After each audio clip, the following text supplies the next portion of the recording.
అంతా బాగున్నప్పుడు ముఖం మీద చిరునవ్వు ఉండడం ఎవరికైనా సాధ్యమే. క్రైస్తవుడికి ఏముంది గొప్పతనం?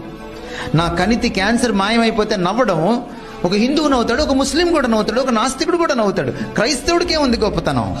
కానీ లోపల ఏమీ మాయమవ్వకుండానే జబ్బు అలాగే పెట్టుకుని సఫర్ అవుతూ కూడా బయటికి నవ్వగలిగానంటే అది ఒక క్రైస్తవుడికి అర్థం ఉంటుంది. I have got 25 years.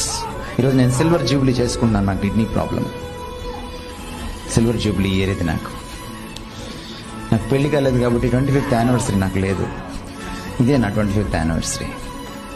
It started in 1992, my problem with kidney.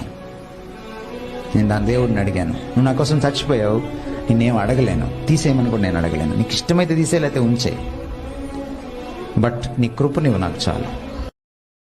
Download ShareChat.